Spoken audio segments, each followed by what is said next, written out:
부친께서 그 4살 때 아버님이 돌아가셨습니다.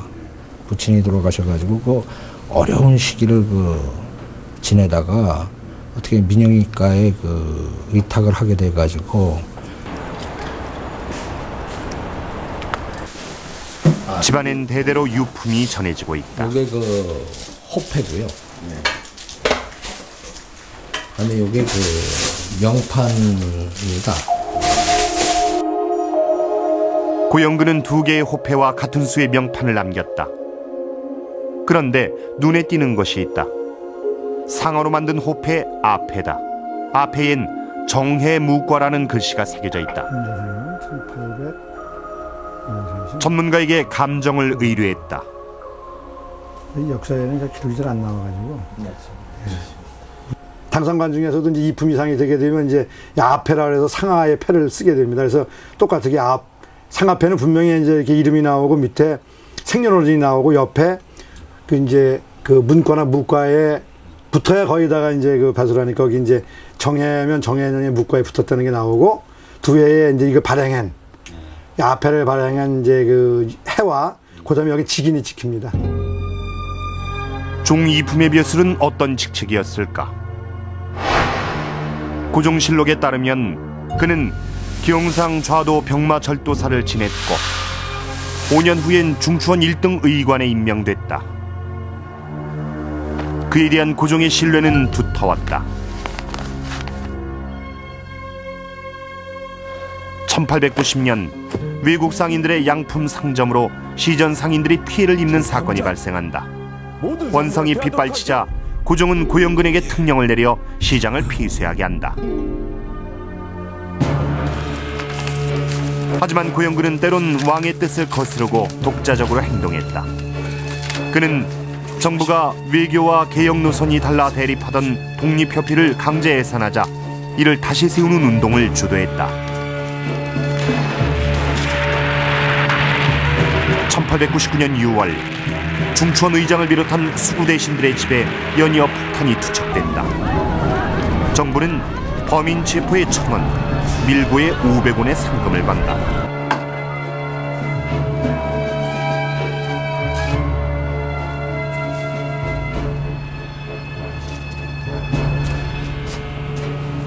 고영근이 조선에서 더 이상 활동하는 것은 불가능했다. 그는 서울을 떠난다. 자기가 믿고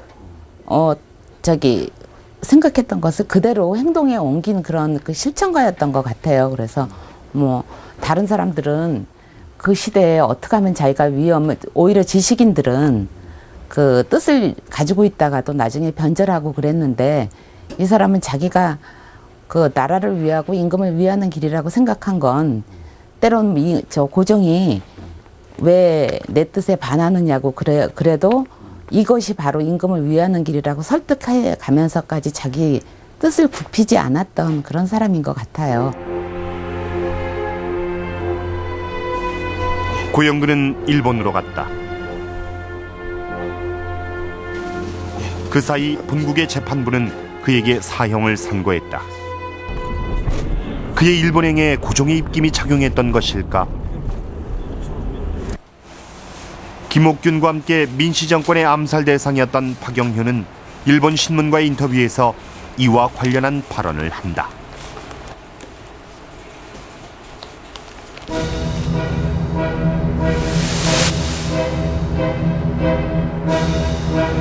그는 고영근이 출국하는 계기가 됐던 폭탄 사건은 꾸며낸 일이며 일본의 망명에 있는 친일파들을 처단하려는 계획의 일환이었다고 주장했다. 당시는 황태자가 명성황후 시해 사건 이후에 고영근에게 그 명성황후의 원수를 갚아달라는 그런 취지의 말을 했다는 기록은 상당히 많이 여러 군데 보입니다. 따라서 고영근은 일본에 망명하기 전에 황태자 즉 후일의 순종으로부터 명성황후의 원수를 갚아달라는 그런 뜻을 전해받았기 때문에 일본적 자료나 또는 우리나라 쪽 자료에도 우범선을 살해한 것은 고영근이 고종의 명령에 의해서 또는 한국 조정의 명령을 받고 살해했다고 이렇게 기록되어 있는 자료들도 많이 있습니다. 고종은 고영근을 살리려 했다. 살해 사건이 일어나자 민영소와 민영환을 하야시 공사에게 보내 선처를 부탁했다. 당시 러일 전쟁을 준비하고 있던 일본은 고종의 협조가 필요했다. 만주 남부와 함께 주요 전장이 되는 만큼 한국 정부의 협조를 얻는 것이 중요한 외교 과제였다.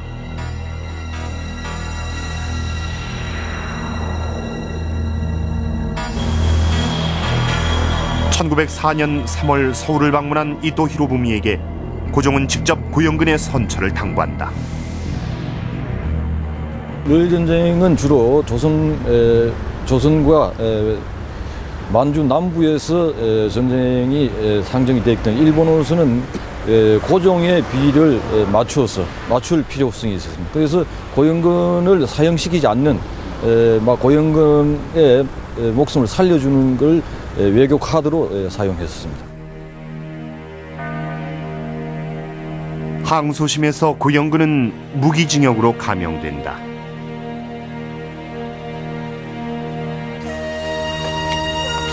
수감된 지 8년 후인 1911년 마침내 석방명령이 내려진다.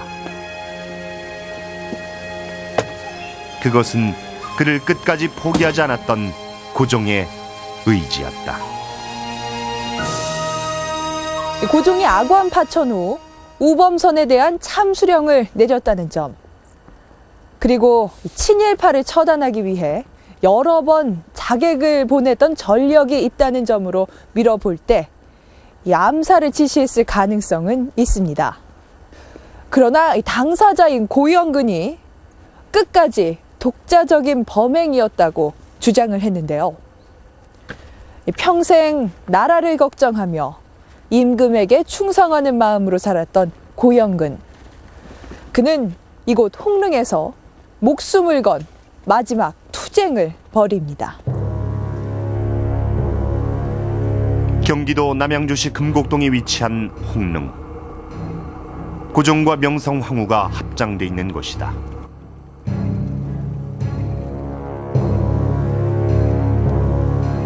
일본 자객들의 칼에 왕비를 먼저 떠나보냈던 고종은 24년 후 이곳에서 왕비와 재회했다.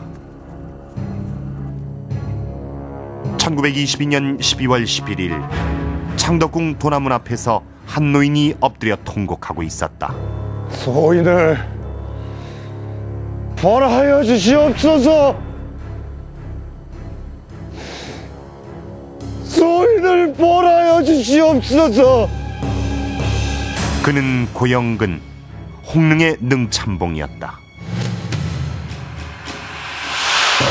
고종 사후 2년 능참봉의 자원에 고종과 명성황후의 곁을 지키고 있던 고영근은 이날 자신이 비밀리에 홍릉에 비석을 세웠음을 공개했다. 당시 그의 나이 71, 백발이 성성한 노인이었다. 고영근이 세운 비석은 어떤 것이었을까?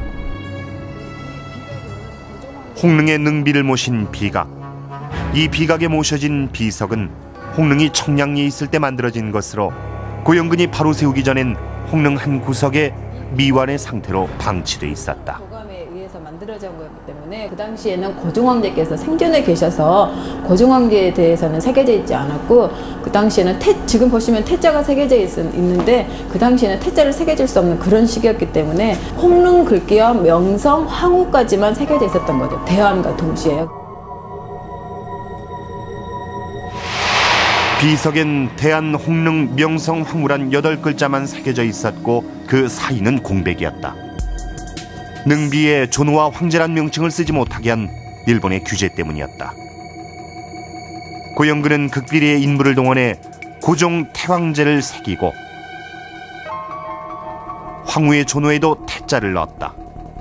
그리고 합장을 의미하는 부좌를 추가해 비문을 완성했다. 총독부에서는 공식적으로 황제를 못 썼지요. 황제란 말을 안 쓰고 이태왕, 이제 이 전화